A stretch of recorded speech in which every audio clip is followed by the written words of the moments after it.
My daughter-in-law ran her fingers along the stair rail like she was appraising merchandise at an estate sale. "I love this house," Harper said, her voice honeyed and certain. "It's ours now. Send your dad to live with his sister." My son Tyler nodded. Just nodded, like we were discussing takeout options. I smiled, took a slow sip of my coffee, and said nothing. They mistook my silence for defeat. People always do. They think quiet means surrender, that a man who doesn't yell has already given up. They were wrong. The next day, I took back the house I'd given them. As the story unfolds, take a moment to like, hit the hype button, subscribe, and write in the comments. Would you forgive them or walk away?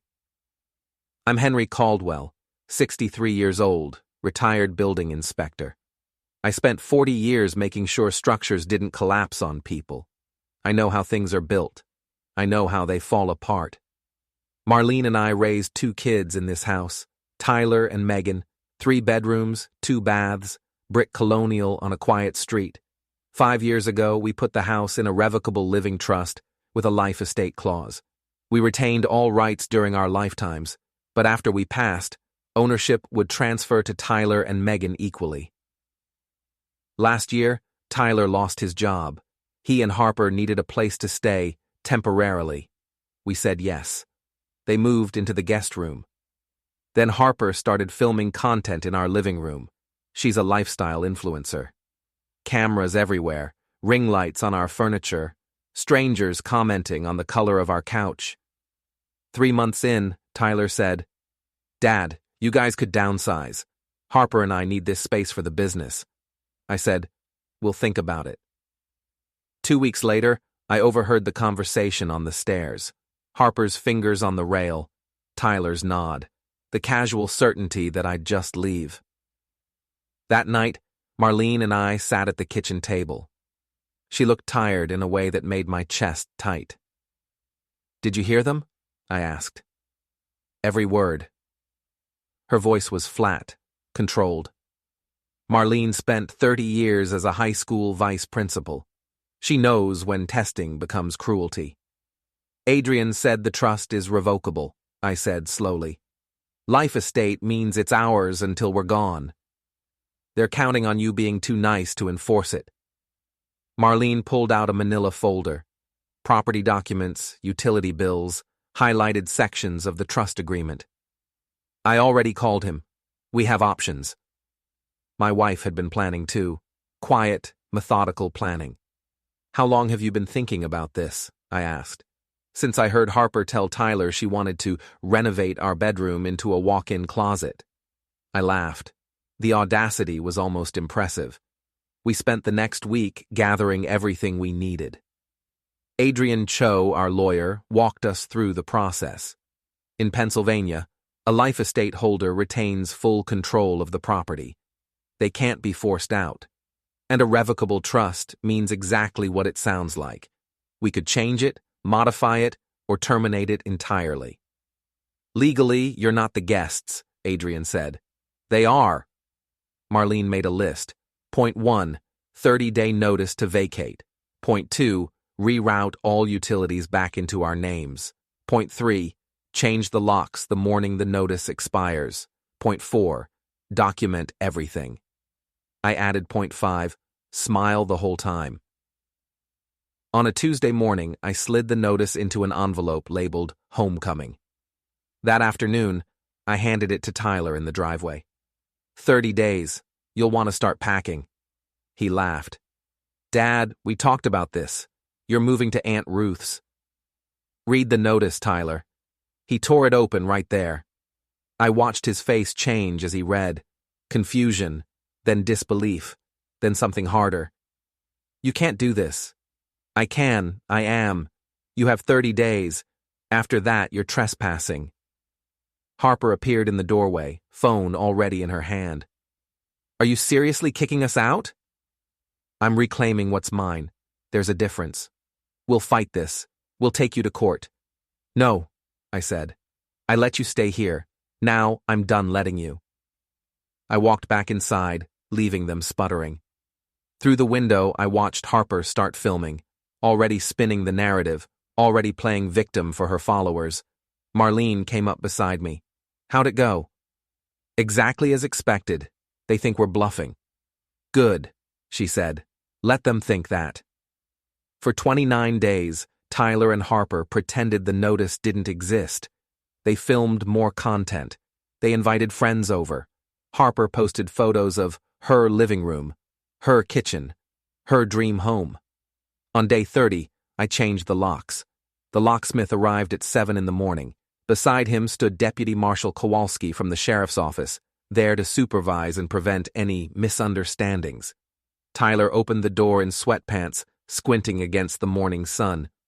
What the hell? Morning, son.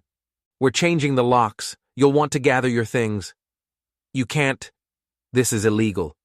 Deputy Kowalski stepped forward. Sir, I have the property deed and court order right here. This residence belongs to Henry and Marlene Caldwell. You've been served notice to vacate. That notice expired at midnight. Harper pushed past Tyler, phone already recording. This is outrageous. We're being thrown out of our own home. It's not your home, I said calmly. It never was. You were guests who overstayed. The locksmith got to work. Harper kept filming, kept performing. Her followers ate this stuff up. Drama, injustice, a pretty woman in distress. Dad, Tyler's voice cracked. Please, we need more time. You had 30 days. Where are we supposed to go? That's not my problem anymore, but I'll tell you where you're not going. My house. If you're filming, I told Harper, tag me. It's my house. I should get credit. They packed fast. Trash bags full of clothes, boxes of Harper's ring lights and camera equipment, Tyler's gaming setup in pieces. Friends arrived in trucks. They couldn't meet my eyes. By noon, the house was empty of their things. Harper made one final speech for her camera about family betrayal and toxic parents. I watched from the window. She's good, Marlene observed.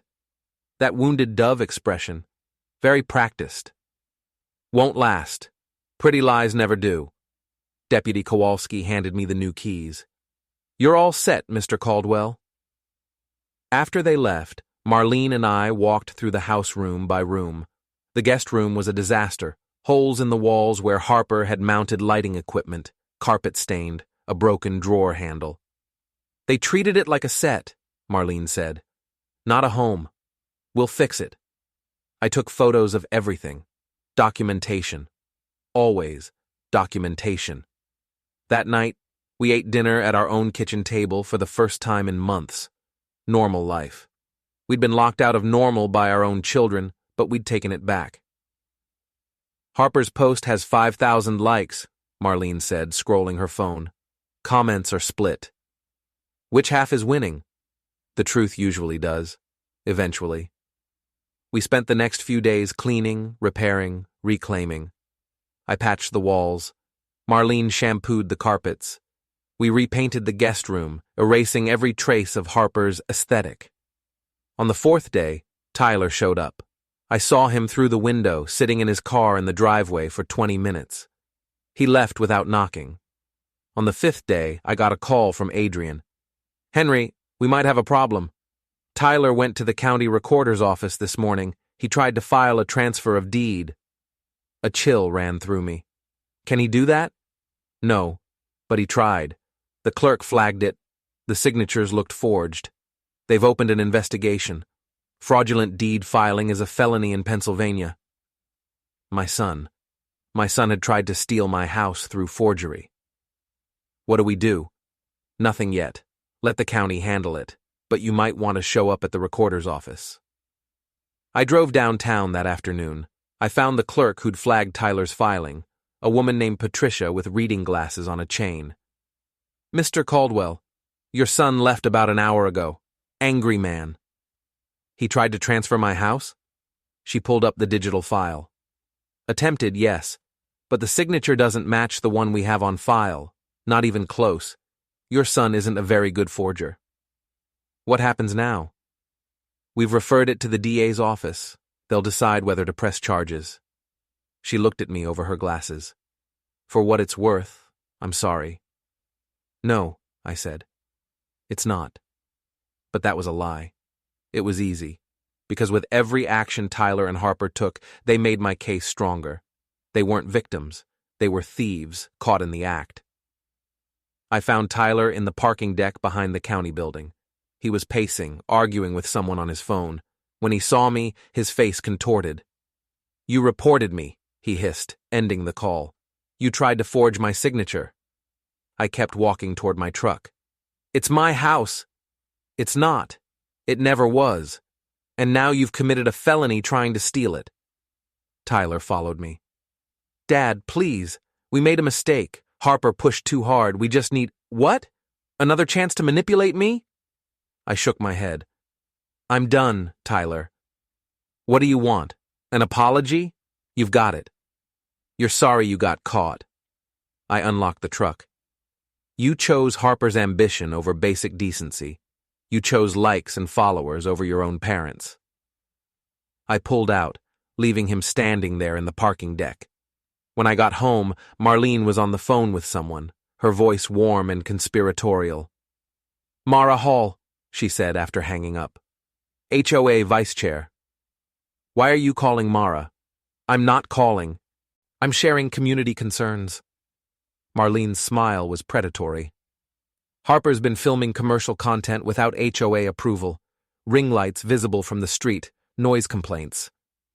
You're weaponizing the HOA. I'm enforcing community standards. She pulled out a printed list. Mara's very concerned about property values. She's even more concerned about unauthorized business operations in residential zones. Marlene had spent decades managing teenage drama at the high school. She knew exactly how to deploy gossip, when to escalate concerns, how to make problems multiply. What's next? HOA meeting is Thursday. Commercial use violations are on the agenda.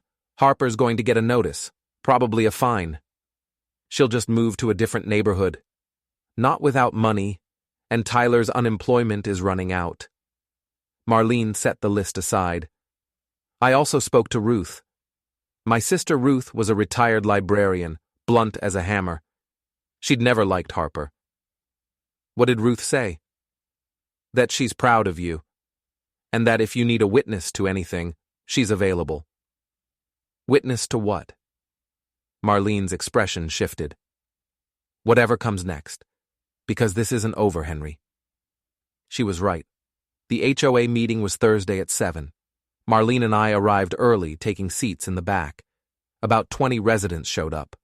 Mara Hall ran the agenda efficiently: landscaping contracts, street repair schedules, holiday decorations. Then, Item 7, commercial use violations. Harper and Tyler walked in, late, deliberately so, making an entrance. Harper wore a demure dress and minimal makeup. Tyler wore his good suit. Ms. Jennings Caldwell, Mara said, you've been sent 3 notices regarding unauthorized commercial filming in HOA-controlled areas. We've documented at least 15 instances in the past month. Harper stood, turning to face the room. I understand the concern. I'm a small business owner, a content creator supporting my family. The restrictions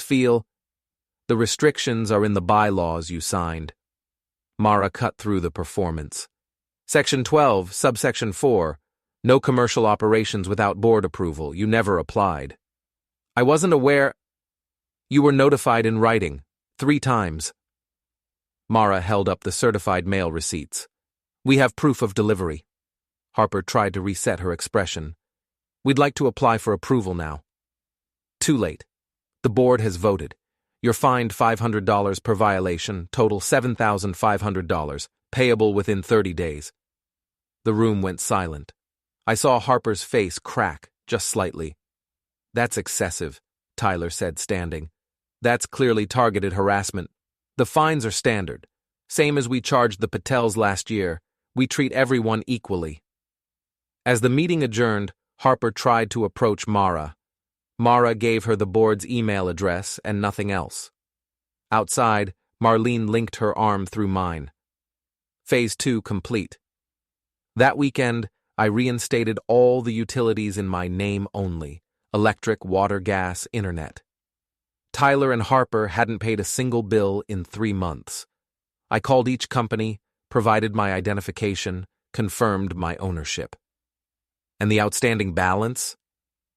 We can transfer that to the previous account holder if you provide their information. I did.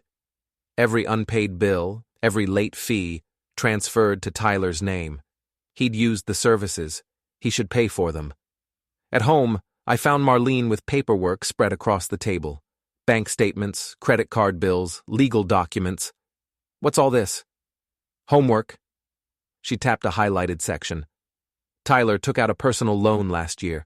$20,000. Guess who he listed as co-signer? He didn't. He did. Forged your signature on the application. I called the bank. They're investigating. My son the forger. My son the thief. There's more, Marlene said quietly. Megan called. Our daughter, the nurse, the one who'd seemed neutral through all of this. What did she want? To talk privately, about family healing. She suggested we sell the house and split the proceeds. Fresh start for everyone. That's coordinated, Marlene finished. She's been talking to Tyler. She's part of this. Both of them.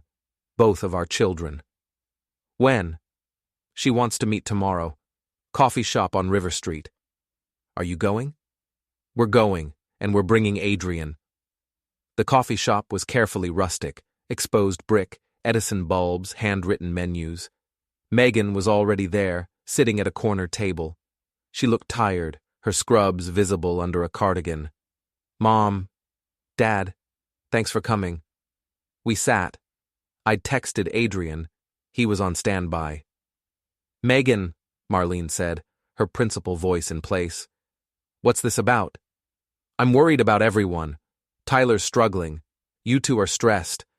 This fighting, this legal mess, it's tearing us apart. Tyler tore us apart, I said, when he tried to throw me out of my own house. I know, he was wrong. Megan looked up. But maybe there's a middle ground. What if you sold the house, split the money 4 ways? Everyone gets a fresh start. No, I said. Dad, that house is mine. I'm not selling it to bail out your brother. It's not about bailing him out.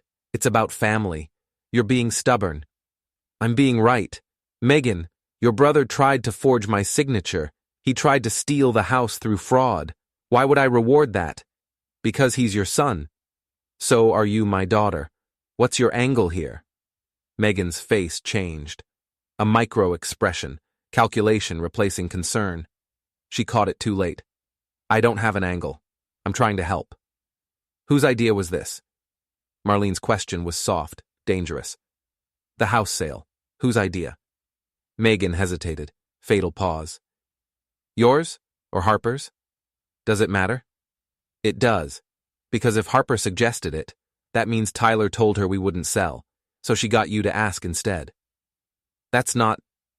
When did Harper call you? Marlene asked. Last week? After the HOA meeting? Megan's silence was confirmation. Oh, honey, you're smarter than this. I'm trying to keep this family together. No, I said. You're trying to get money from a house you didn't earn, just like your brother. Megan stood abruptly. I came here to help. I'm done being insulted. She was already leaving, phone already at her ear. Calling Harper, probably. Reporting back that the reasonable approach had failed. Marlene's phone buzzed. Text from Adrian. Need me? She typed back. Not yet. But soon. We sat in silence for a moment. Both of them, Marlene said finally. Both our kids. Yeah. What do we do? What we've been doing. We finish this. Over the next week, things accelerated. Tyler and Harper's landlord served them with an eviction notice. Non-payment of rent. The HOA fine remained unpaid. Tyler's unemployment claim was denied. They were drowning, and I'd barely pushed. Then came the incident at the pier. Tyler had texted asking to meet at the boardwalk to exchange documents. I agreed, chose a public place, brought copies. Marlene suggested I record the interaction. I tucked my phone in my shirt pocket, lens visible, recording light on. Tyler was already there, leaning against the rail, Ryan beside him. Megan's husband, 6'2", gym-built. Tyler, Ryan. Dad, you bring the papers? I held up a manila folder. Everything you asked for. Harper appeared from behind a peer support, phone filming, ambush interview style. Henry, can we talk about why you're destroying your son's life? I turned to face her camera. I'm not destroying anything. I'm protecting what's mine. You threw us out! I reclaimed my property. What kind of father? The kind who doesn't reward theft. I kept my voice level. Are you streaming this? My followers deserve to know. They deserve to know you tried to steal my house, that your husband forged legal documents. I pulled out my phone. I've been recording too. Should we compare footage? Harper's expression flickered. Ryan stepped forward, territorial display. I didn't move. You want these papers? I asked Tyler. He reached for it. Harper's hand shot out faster, grabbing the folder. She stumbled back, triumphant. Got it, she said to her camera. The evidence he's been hiding. She opened the folder. Inside, a single sheet with a QR code printed in the center. Below it, scan for truth. What is this? Harper demanded. Exactly what it looks like. Your lies, time-stamped and documented. Every text message, every forged signature, every scheme. That code links to a private website. Share it with your followers if you want. Tyler grabbed the paper, stared at the QR code. You're bluffing. Am I? Try me. Ryan moved to block my path. I'd spent 40 years on construction sites, dealing with men who thought size meant power. Move, I said quietly. Or what? Or nothing. I'll just walk around you. But your wife already posted a video of you threatening an elderly man.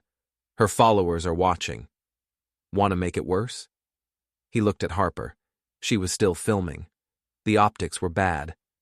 Ryan stepped aside. As I walked past, I heard Tyler whisper to Harper, "Did he really upload that stuff?" I had. Every screenshot Marlene and I had collected, every inconsistency, every piece of evidence, compiled, organized, uploaded to a password-protected site. The QR code was real. So was the threat. By the time I got home, Ryan had posted his own video. Him, holding the folder, smirking. Look what we got from the old man. He'd scanned the code, shared it, made it public. Within an hour, Harper's followers were commenting. Not supportive comments, confused ones, angry ones. Wait, you tried to steal his house? And, this makes you look really bad. Marlene was watching it unfold. They're turning on her.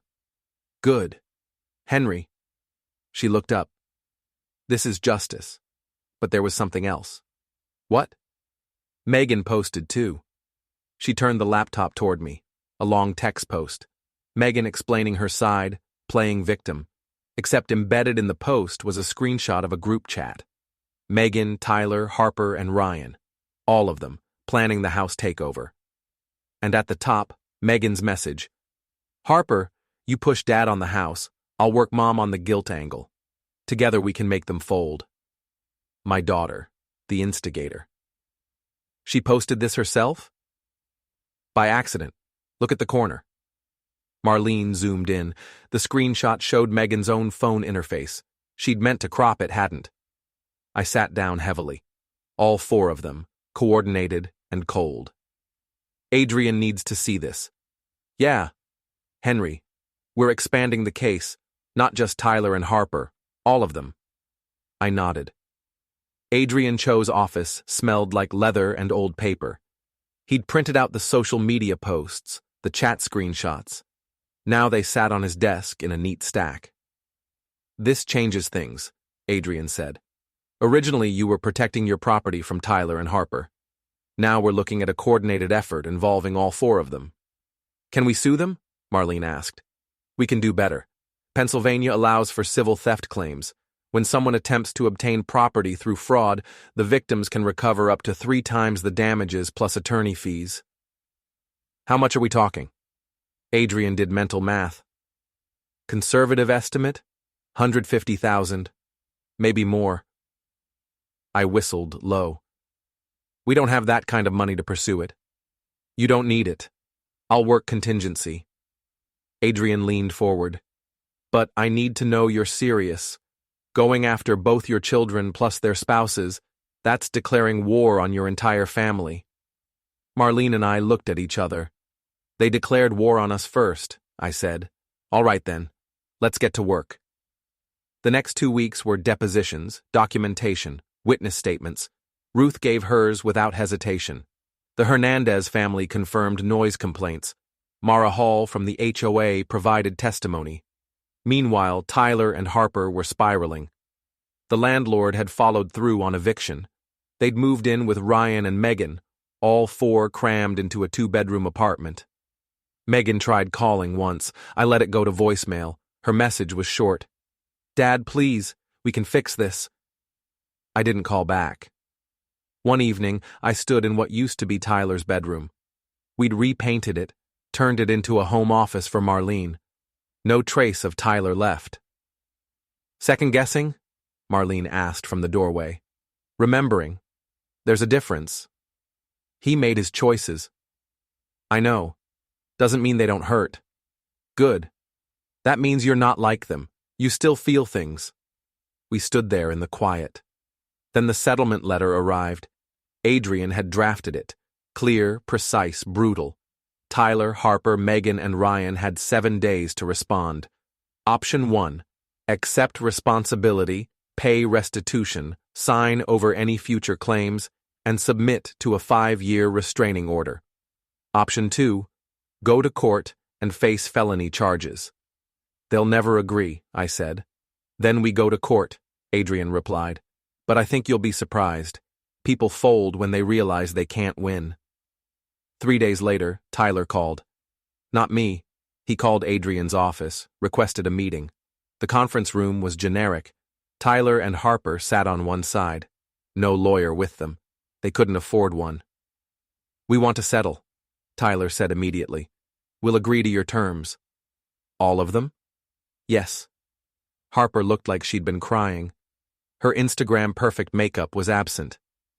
We didn't mean for it to go this far. Yes, you did, Marlene said coldly. You planned every step. You were greedy. I kept my voice flat. There's a difference. Tyler's hands shook as he signed the papers. Each page represented another piece of his dignity surrendered. The admission of fraud, the promise to never contest the property, the restraining order. What about Megan and Ryan? Harper asked. They're not here. They will be, Adrian said. We're serving them tomorrow. Serving? Tyler looked up. You're suing them too? They were part of the conspiracy, I said. Did you think we'd forget that? The meeting ended quickly. Tyler and Harper left with copies of the settlement, their faces blank with shock. Feel better? Adrian asked. No, I said honestly, but I feel right. Megan's reaction was worse. When the process server found her at the hospital, she caused a scene. Security had to intervene. She called Marlene 17 times in 3 hours. This is crazy. You're destroying your own family. Over a house. But she wasn't. Not in the way that mattered. A daughter doesn't conspire to manipulate her parents. Ryan tried a different approach. He showed up at the house one night, pounding on the door. I called the police immediately. Open up. We need to talk. When the police cruiser pulled up, he tried to play it off as a family visit. Sir, you're in violation of a restraining order, the officer said. You need to leave now. Ryan left, but as he walked to his car, he turned and looked at me through the window. Not angry anymore, just hollow, defeated. I almost felt sorry for him. Almost. The weeks after the settlement should have felt like victory. We'd won, legally and completely.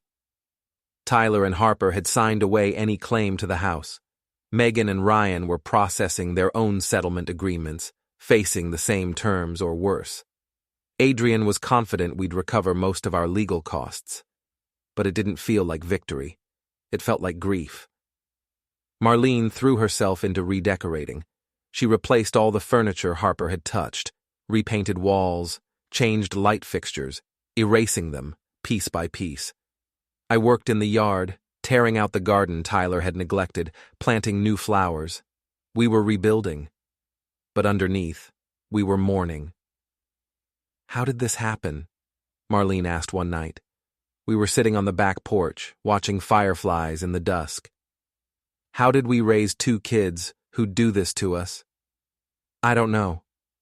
I didn't have a better answer. "We gave them everything. Maybe that was the problem." "We gave them everything, but taught them nothing," Marlene said quietly. "About earning, about respect, about the difference between deserving and demanding. You think it's our fault? I think blame doesn't matter anymore. They are who they are. We are who we are." She reached for my hand, and we chose not to be victims. I squeezed her hand, grateful for her in a way I couldn't articulate. Then everything changed again. It started with a text from Tyler. "Harper and I are throwing a housewarming party, Sunday at 2 p.m. The house, your house. We're moving back in." I read it 3 times, certain I'd misunderstood. "Marlene." She came over, read the message. "They can't be serious. They're in violation of the settlement. Maybe they don't care anymore." She pulled out her phone. "I'm calling Adrian." But I was already thinking ahead. If Tyler and Harper wanted to throw a party, let them. Let them invite everyone. Let them make a scene, because I had tools they'd forgotten about. "Don't call Adrian yet," I said slowly. "Call Mara Hall instead." "The HOA? And the sheriff's office? And the city inspector?"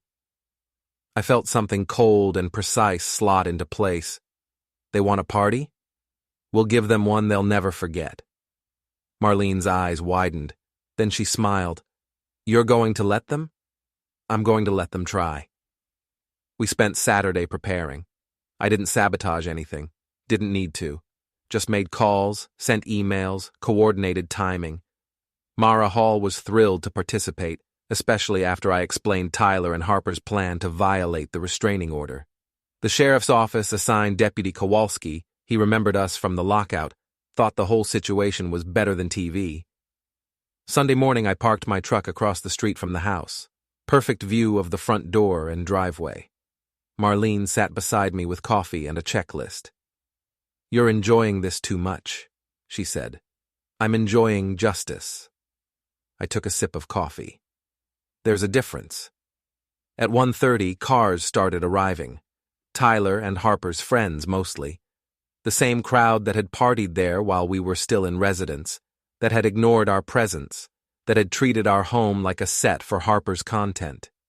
They filed in, carrying wine bottles and gift bags, laughing. Inside, I could see Harper directing traffic. She'd set up a photo shoot area in the living room, ring lights, backdrop, the works. Tyler was at the grill on the back patio, playing host. They'd gone all in on the fantasy that they'd won, that the house was theirs. 2 o'clock, Marlene said, checking her watch. Right on schedule, the cavalry arrived. First, Mara Hall with the HOA board president. They walked up the front steps with clipboards and serious expressions. Through the window, I saw Tyler answer the door, confusion turning to alarm. Then the city inspector's truck pulled up. Building code enforcement, triggered by Mara's complaint about unpermitted modifications.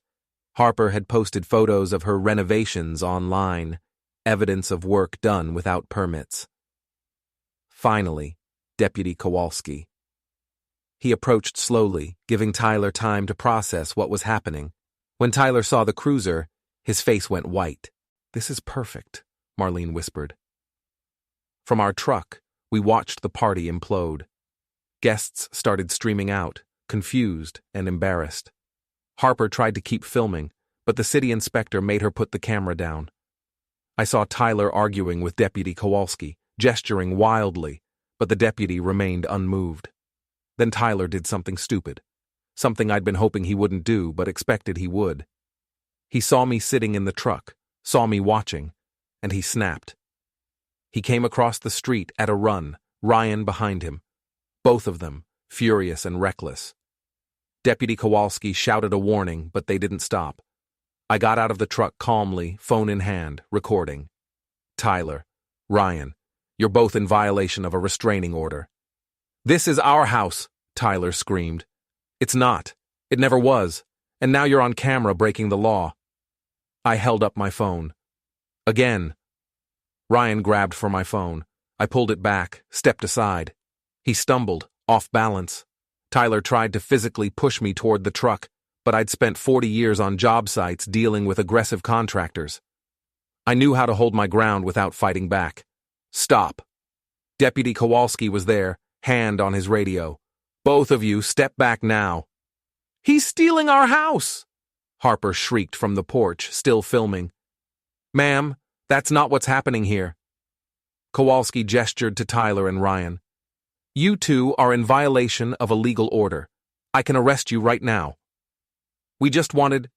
Tyler's voice broke. It's not fair, it's not... Life's not fair, I said quietly. But the law is. You tried to cheat the law. This is what happens.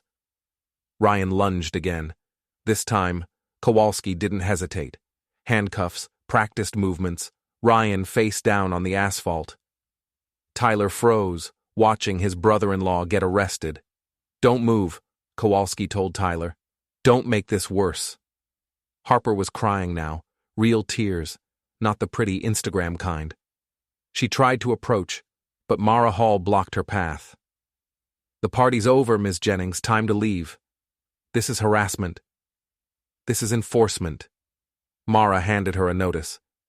You're being fined for unauthorized use of HOA common areas, unpermitted filming, and violation of quiet hours. Total comes to $12,000, due in 30 days.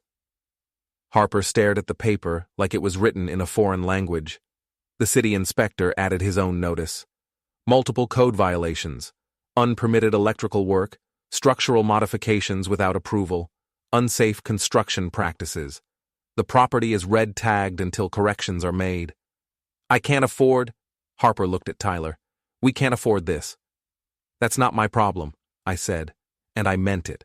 I felt nothing for them in that moment. No anger, no pity, just the cold satisfaction of a job completed correctly. Tyler sagged, sitting on the curb while Kowalski processed Ryan's arrest.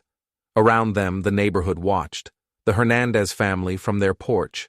Old Mrs. Kim from across the street. All the witnesses who'd seen Tyler and Harper's entitlement, who'd heard the fights, who'd watched us get pushed out. Now they watched us take it all back.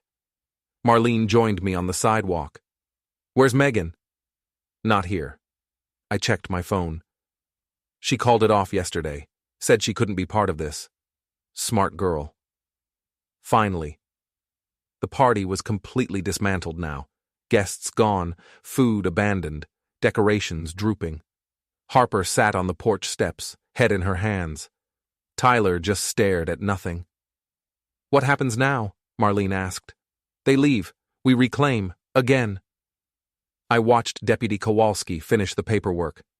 And if they come back, we do it all over. They won't come back. No, I agreed. They won't. We stayed until it was finished. Until Ryan was in the cruiser. Until Tyler and Harper had packed up their things. Until Mara Hall had posted the HOA notice on the door. Until the house was empty again, waiting for us. Then we went home. To our home. The house we'd built, maintained, defended, and reclaimed. The house where our children no longer had any power. As we walked through the door, Marlene paused. Do you think they've learned anything? Probably not. I locked the door behind us. But we have. What's that? That family is earned, not owed. That respect goes both ways. And that when you try to take something that isn't yours, you end up with nothing, Marlene finished. We stood in the entryway, in our house, in our space. The afternoon light came through the windows, warm and golden. Outside, the neighborhood returned to normal. Inside, we began again. The red inspection tag stayed on the door for a week. Every day, neighbors walked past, saw them, understood what they meant. Tyler and Harper's humiliation was now public record. Documented, official, permanent. Adrian called on Tuesday. Ryan posted bail. He's out, but he's facing criminal charges for violating the restraining order. Assault charges are pending depending on what you want to pursue. I don't want to pursue them, I said. I just want him gone. He is. They all are. Adrian's tone shifted to satisfaction. But there's more. The HOA filed a lien against their claim to the property. Obviously, they don't have a claim, but the lien attaches to them personally. $12,000 plus growing interest. And the city? City's requiring about $30,000 in corrections before they'll lift the red tag. Electrical, structural, everything Harper had her contractors modify without permits. He paused. Of course, you're not responsible for those modifications. But they are. Exactly. They did the work. They're liable. I almost felt bad. Almost. Then I remembered Harper's fingers on the stair rail, her casual dismissal of my existence. The bad feeling evaporated. There's one more thing, Adrian said. Megan wants to settle. I thought she already agreed. She did, but now she wants to offer restitution beyond the settlement terms. She's trying to make it right. What's she offering? $20,000, paid over 5 years, and a written apology. I was quiet for a long moment. $20,000 wouldn't change our lives, but it was Megan's entire savings, her emergency fund, the money she'd guarded carefully through nursing school and early career years. What does Marlene think? I asked. I haven't told her yet. Wanted your read first. Tell her. I rubbed my eyes. But my answer is no. No to the money? No to the money. Yes to the apology, but only if it's real. Not a legal document. Not a performed piece of theater. Real. I took a breath. And tell Megan if she wants forgiveness, she can start by leaving us alone for a while. 5 years seems about right. Adrian was quiet. Then, understood. After hanging up, I found Marlene in the kitchen. She was cooking, one of her stress responses. The house smelled like garlic and rosemary. Megan wants to pay us, I said. Marlene kept chopping vegetables. How much? $20,000. Her entire savings. Yeah. What did you say? No. Marlene set down the knife, turned to face me. Why? Because it's not about money. It never was. I leaned against the counter. She thinks she can buy back our trust. She can't. Trust isn't for sale. What if she's really sorry? Then she'll prove it by respecting our boundaries, by staying away until we're ready to let her back in, by learning that actions have consequences beyond financial ones. I met Marlene's eyes. If she's really sorry, she'll wait. Marlene nodded slowly. Okay. Okay? Okay. She turned back to the stove. You're right. We can't let them buy their way out of what they did. That night, I couldn't sleep. I kept thinking about Tyler and Harper, about where they'd ended up, about Ryan with his assault charges, about Megan emptying her savings account to fix a mistake that money couldn't repair. Had I gone too far? Had I turned justified defense into cruel revenge? Then I remembered something. A moment from when Tyler was 16, when he'd borrowed my truck without asking and dented the fender.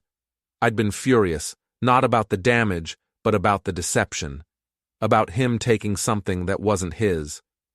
Dad, I'm sorry, he'd said. I'll pay for it. It's not about payment, I'd told him. It's about permission, about respect. You took something without asking because you thought you deserved it. That's not how we act in this family. He'd nodded, apologized again, paid for the repair, but he'd never really learned the lesson. The entitlement had just gone dormant, waiting for a bigger target. I hadn't gone too far. I'd finally gone far enough. The next morning, I removed the red inspection tags. Not because the violations were fixed, they weren't, but because the tags were my responsibility as the property owner. I called the city, explained I'd be handling the corrections myself, and scheduled inspections. Over the next 2 weeks, I fixed everything Harper had destroyed, hired proper electricians for the wiring, structural engineers for the wall modifications, licensed contractors for everything else. Cost me $18,000, but it was my house. I wasn't going to leave it damaged out of spite. Marlene helped where she could, painting, organizing, making decisions about colors and fixtures. We turned it into a project, something to focus on that wasn't legal battles or family implosion. "We should have done this years ago," she said one afternoon. We were painting the dining room, both of us in old clothes spattered with eggshell white. Updated the house, made it really ours. It's always been ours. You know what I mean. Made it reflect us, not just function for raising kids. She dipped her roller in the paint tray. We spent 30 years maintaining it for them. Maybe now we maintain it for us. I like that. Yeah? Yeah. I covered a section of wall in smooth, even strokes. You think they'll ever understand? Tyler and Harper? Maybe. Eventually. Marlene didn't stop painting. But by then, it won't matter. Why not? Because we'll have moved on. This house will just be our house again. There'll be footnotes. I wanted to believe her. Wanted to think the hurt would fade, that one day I'd walk past Tyler's old bedroom without feeling the loss. But I wasn't there yet.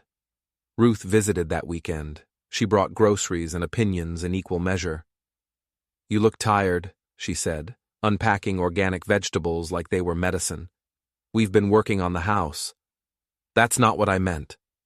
Ruth fixed me with that librarian stare, the one that had intimidated generations of rowdy teenagers.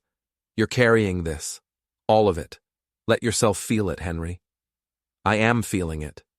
"No, you're managing it, processing it, planning your next move." She set down a tomato emphatically. "I'm giving you permission to be sad." "I don't need permission. You do. You always have. Even as a kid, you'd rather problem solve than feel." Ruth came around the counter, hugged me hard. "Your children hurt you. That's allowed to hurt." I stood there, my sister's arms around me, and let myself acknowledge what I'd been avoiding. It hurt. All of it hurt. Tyler's betrayal, Megan's manipulation, the realization that my children saw me as an obstacle rather than a father. It hurt in a way that legal victories couldn't fix. "Thanks, Ruth. That's what sisters are for." She released me, businesslike again. "Now, where's Marlene? We need to talk about Thanksgiving." "It's July." Planning ahead. Ruth started organizing the groceries with frightening efficiency. "You're not spending Thanksgiving alone feeling sorry for yourselves. You're coming to my place. I'm inviting the Hernandezes, the Kims, maybe Mara from the HOA if she's free. We'll make a new tradition." "Ruth, non-negotiable. You reclaimed your house. Now reclaim your life." Later, after Ruth left, Marlene found me in the garage. I was reorganizing tools, finding comfort in the precise arrangement of wrenches and hammers. "She's right," Marlene said. "I know. We can't let them win by making us miserable." "I know that too." I hung a level on its hook. "I'm trying." "Try harder." Marlene leaned against the workbench. "Let's take a trip, a real one. Somewhere we've always wanted to go but never did because kids, mortgage, responsibilities." "Where?" "Ireland. You've always talked about Ireland. That's expensive." So was fixing the house. So were the legal fees. Marlene pulled out her phone, started searching flights. We spent 40 years prioritizing everyone else. 2 weeks in Ireland won't bankrupt us.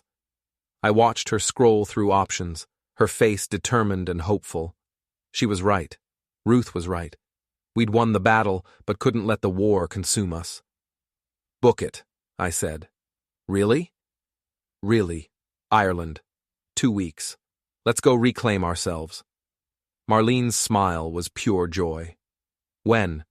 September, after all the inspections are done and the house is properly ours again. It's already ours. Then after it's properly ours twice. We spent the evening planning, looking at hotels, making lists of sites to visit, imagining ourselves in a place where Tyler and Harper and Megan didn't exist. A place where we were just Henry and Marlene, married 40 years, still in love, still fighting. August brought strange quiet. The legal issues were mostly resolved, the house repairs were progressing. Tyler and Harper had disappeared from social media entirely. Harper's influencer account gone dark, Tyler's LinkedIn showing seeking opportunities. Megan sent a letter. Not the legal apology Adrian had mentioned, but a personal one. 3 pages, handwritten, no excuses. Just acknowledgement of what she'd done, why it was wrong, and how sorry she was. I thought I was being practical, she wrote. I thought helping Tyler would help the family. I didn't see how I was betraying you until it was too late. I understand if you can't forgive me. I'm not sure I can forgive myself. Marlene read it twice, then filed it away. She's learning, was all she said.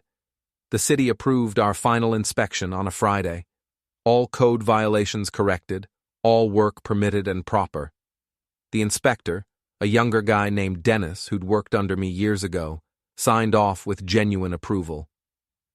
You always did good work, Mr. Caldwell, he said. Clean, safe, by the book. That's the only way. Not everyone sees it that way. Dennis handed me the certificate of compliance. Your daughter-in-law, she thought permits were suggestions, tried to tell me the codes were outdated. She thought a lot of things were suggestions. Reality's been teaching her otherwise. Dennis laughed. I heard about the HOA thing. Harper Jennings, right? She tried to film me doing the inspection. Had to explain that city employees can't be used for content without consent. What did she say? She said I was part of the conspiracy against her. He shook his head. Some people can't accept they're just wrong. After Dennis left, I stood in the empty house. Our house. Legally ours, structurally sound, free of red tags and violations. The afternoon light came through clean windows, fresh paint on smooth walls, everything fixed, everything right. But something felt incomplete. Marlene found me standing in the living room staring at nothing. What's wrong? She asked. Nothing's wrong. That's the problem. I gestured around. It's done. We won. The house is ours. The kids are gone. Everything's resolved. So why doesn't it feel finished? Because you're waiting for them to come back, Marlene said gently. Waiting for the next scheme, the next battle. Am I? You are. So am I. She came to stand beside me. But they're not coming back, Henry. Tyler's working retail at Best Buy. Harper's nannying for a family in the suburbs. Ryan's waiting trial. Megan's in therapy. They're dealing with consequences, and we're free. Doesn't feel like freedom? It will. Marlene took my hand. Give it time. That weekend, we hosted our first dinner party. Ruth, the Hernandezes, the Kims, Mara Hall, and her husband. 8 people total, filling the dining room with conversation and laughter. Normal people living normal lives, sharing food and stories. Nobody mentioned Tyler or Harper. Nobody asked awkward questions. They just celebrated with us, our house, our victory, our survival. To Henry and Marlene, Ruth raised her glass, who taught their kids a lesson they'll never forget. Everyone drank to that. I did too, but the word kids stuck in my throat. They were adults now, facing adult consequences. But I'd always see them as kids, Tyler at 6, learning to ride a bike, Megan at 8, reading under a blanket with a flashlight. Where had those kids gone? When had they become people I didn't recognize? Stop, Marlene whispered, reading my face. Be here, now. I was. I tried to be. Focused on the present. Good food, good friends, good conversation. Life continuing, life rebuilding. After everyone left, Marlene and I cleaned up together, washing dishes, putting away leftovers, comfortable silence, marriage at its best, two people moving around each other with practiced ease, no words needed. Adrian called earlier, Marlene said as we finished. Harper's declaring bankruptcy. Both of them? Just Harper. Tyler's keeping his credit intact somehow, but she's done. The HOA line, the legal fees, the sponsorship losses. It's too much. I should have felt satisfaction. I didn't. Just tired. She brought it on herself, Marlene added, like she needed to convince herself. I know. Henry. I know, Marlene. They did this. We just defended ourselves. I hung up the dish towel. But she's still Tyler's wife, still my daughter-in-law, still a person whose life we helped destroy. She destroyed her own life. We just stopped letting her destroy ours. I know that too. I looked out the kitchen window at the dark yard. Doesn't change how it feels. We went to bed without resolving it. Some things don't resolve. They just exist, uncomfortable truths you carry. I dreamed about Tyler that night. He was 6 again, learning to ride his bike. I was running behind him, hands ready to catch him if he fell. I've got you, I kept saying. I've got you. But then he looked back and he was 33 again, adult and angry. You never had me, he said. You just controlled me. I woke up sweating, disoriented.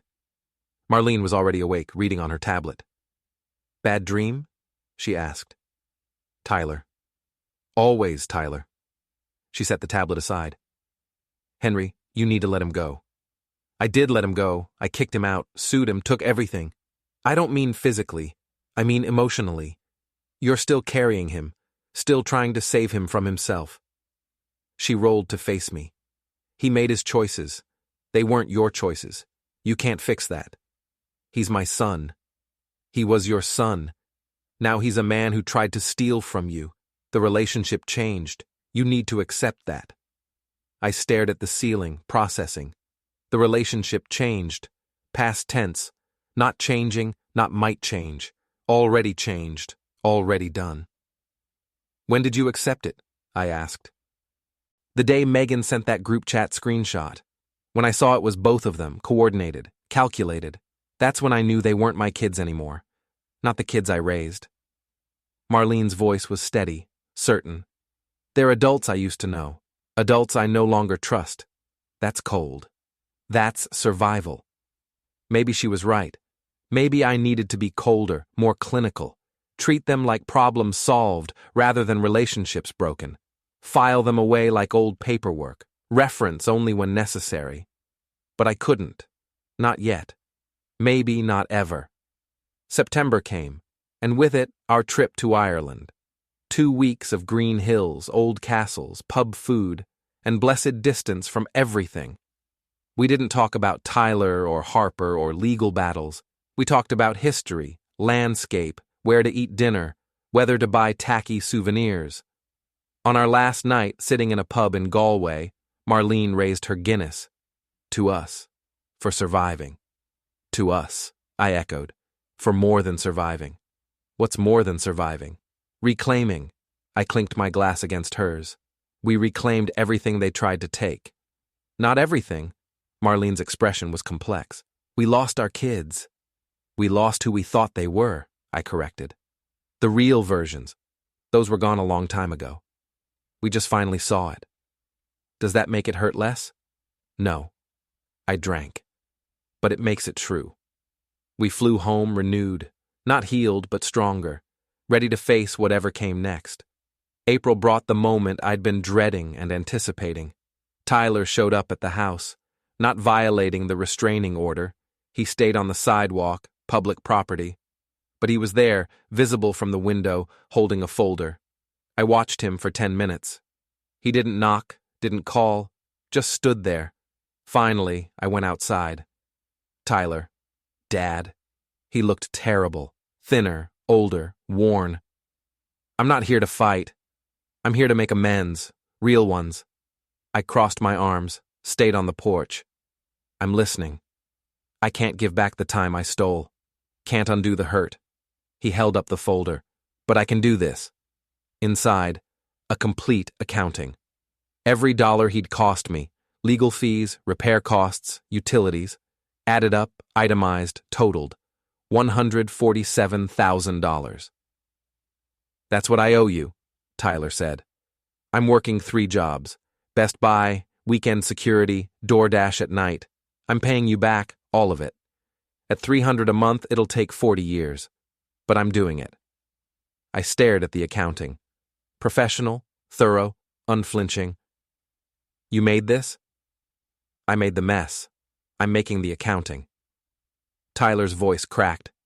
Harper said I was insane, that you'd never accept it. She left because I chose this instead of her.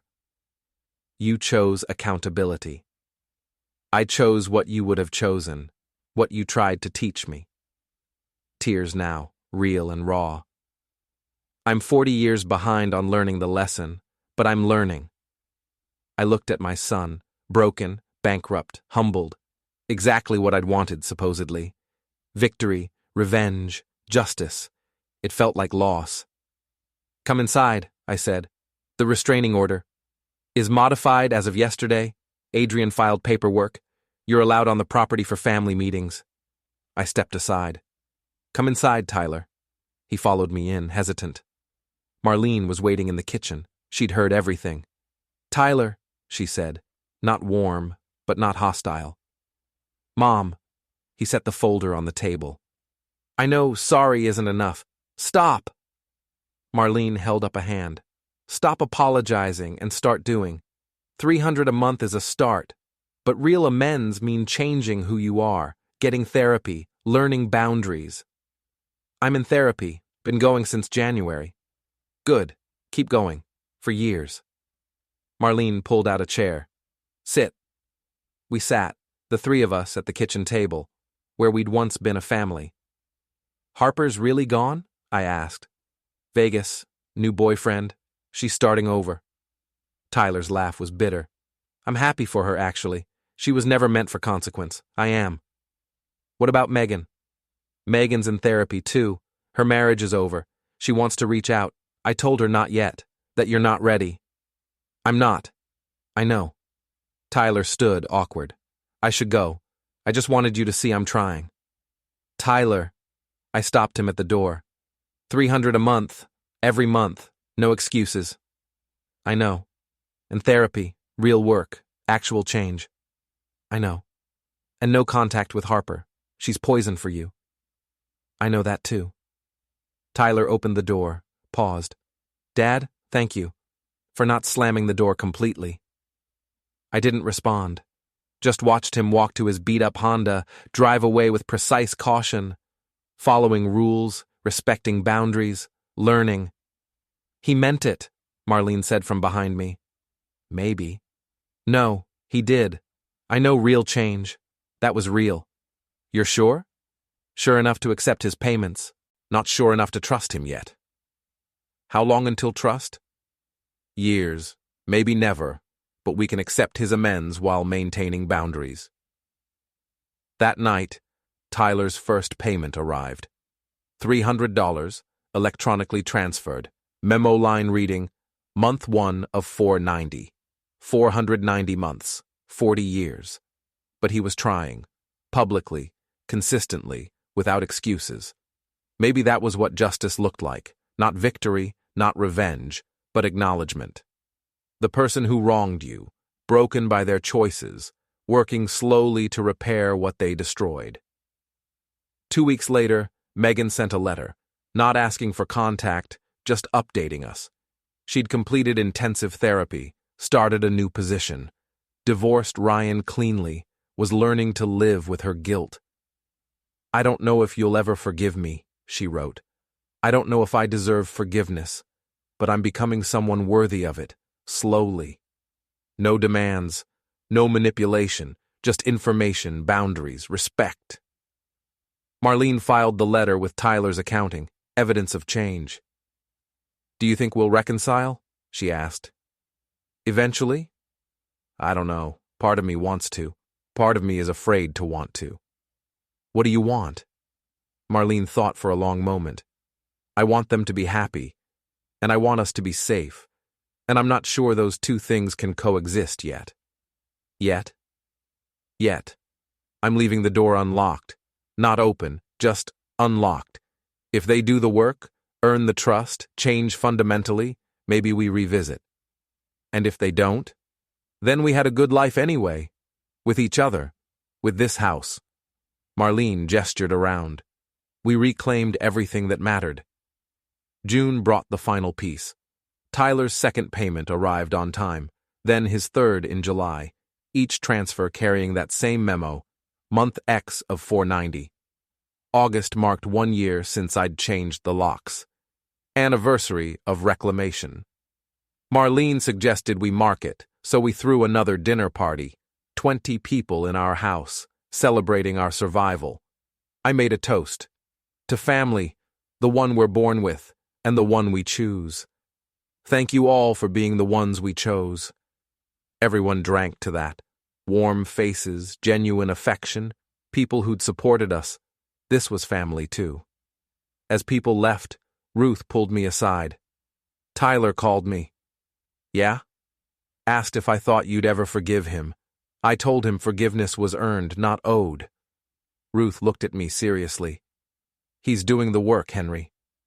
Me too, I admitted. Doesn't mean I'm ready to trust him. I know, and he knows, and that's okay. Ruth hugged me. You reclaimed your house, your dignity, your life. Now reclaim your right to heal on your own timeline. After everyone left, Marlene and I cleaned up. Happy anniversary, Marlene said. Of what? Taking back what's ours. 1 year ago you changed the locks. Best decision I ever made. Second best. What's first? Marrying me. She threw the dishcloth at me, grinning. Obviously. We finished cleaning and went to bed. Our bed. In our house. In our life. Everything reclaimed. Everything earned. Everything right. September came, and with it, the final strike. Tyler's payments continued, but his ex-wife Harper returned with one last desperate play. She posted a tell-all video, my truth about the Caldwell family, full of lies and manipulated narratives. Claims that we'd abused her, that Tyler had protected her from us, that the whole situation was elder mistreatment in reverse. The video went viral, 50,000 views in a day. Our phones exploded with messages. She's trying to control the narrative, Adrian said. Classic defamation. We can sue. No more lawsuits, Marlene said tiredly. We're done. But she's lying. Let her lie. I felt strangely calm. Anyone who knows us knows the truth. But Tyler had other ideas. Within 24 hours, he'd posted his own response video. No anger, no drama, just facts, documents, receipts, screenshots of Harper's messages coordinating the house takeover, bank records proving the fraud, legal filings showing their guilt, and then the part that mattered. My father isn't abusive. He's principled. He taught me that actions have consequences, that theft is wrong, that family doesn't mean exploitation. I didn't learn those lessons in time. I hurt him, tried to steal from him, betrayed his trust. Harper did the same. We're facing consequences for that. That's not mistreatment. That's justice. Tyler's video got 100,000 views. The comments shifted. Harper's support evaporated. Her sponsors dropped her. Her attempt at narrative control became the final proof of her dishonesty. He defended you, Marlene said, publicly, completely. He took accountability. I felt something tight in my chest loosen slightly. Finally. Does this change things? Maybe. Eventually, but not yet. He's still earning trust. The next morning, I woke to find Tyler sitting on the curb across from our house. Not on our property, not violating boundaries, just sitting, waiting. I put on coffee, got dressed, went outside. Dad, Tyler stood. Did you see? I saw. I didn't do it for forgiveness. I did it because it was right. Harper was lying. I couldn't let that stand. Thank you. You're welcome. Tyler shifted awkwardly. I'm still paying $300 a month. That doesn't change. I know. And I'm still in therapy, still working on myself. Good. We stood there in the morning light, father and son, separated by space and history and hurt, not reconciled, not healed, but maybe, slowly, headed toward something better than war. Tyler. I stepped off the porch. You're doing the work. I see that. I respect that. But it's going to take time. Years, maybe. Trust is fragile. You shattered it. Rebuilding is slow. I know. I'm prepared for slow. Okay then. I turned to go back inside, paused. Keep going.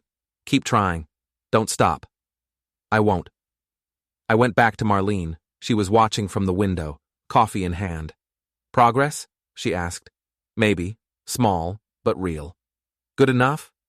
For now. Harper tried one final play, posting a tearful apology video 2 days ago. Too late, too fake, too desperate. Nobody believed it. Her influencer career is finished. Her marriage is gone. She's exactly where her choices led her. Tyler's 4th payment arrived this morning, month 4 of 490. And me? I'm sitting on my porch, in my house, drinking coffee Marlene made. The morning is clear. The yard is maintained. The neighbors wave as they pass. Everything I fought for. Everything I reclaimed. Everything I defended. Worth it. All of it. Every paper filed. Every lock changed. Every boundary enforced. Every moment of standing firm when they wanted me to fold. Every time I chose truth over peace, justice over comfort. Worth it. Because at the end, I'm here. In my house. With my wife. With my dignity intact and my property secured. I won. I took back my house. I took back my life. I took back my self-respect. They wanted me gone. They tried to erase me. They failed. I'm still here. They're paying for what they tried to take. And I'm drinking coffee on my own front porch, watching the world continue, knowing I fought for what was mine, and I won. Completely. Decisively. Permanently. They'll remember this the rest of their lives. The day their father refused to be a victim. The day they learned that kindness has limits and betrayal has costs. I'll remember it too. Not with regret or guilt, with pride. I protected what was mine. I enforced boundaries. I demanded accountability. And when they pushed, I pushed back harder, smarter, more strategically. That's not cruelty. That's survival. That's strength. That's fatherhood. The kind they never learned to respect until it was too late. They're paying now. $300 a month. Therapy bills, legal fees, destroyed marriages, shattered reputations, the cost of trying to take what wasn't theirs. And me? I'm free. Free from their manipulation. Free from their schemes. Free from the weight of wondering when they'd strike next. I won the war they started. I reclaimed everything they tried to steal. And I'm sitting here, in my house, on my porch, with my wife inside, and my peace restored. Victory tastes like coffee on a clear morning. Victory feels like solid ground beneath your feet. Victory is watching your enemies fade into the distance while you stand exactly where you always belonged. This is my house. These are my terms. This is my life, reclaimed and defended and kept. I took it back. All of it. And nobody, not my children, not their spouses, not their schemes, not their lies, will ever take it from me again.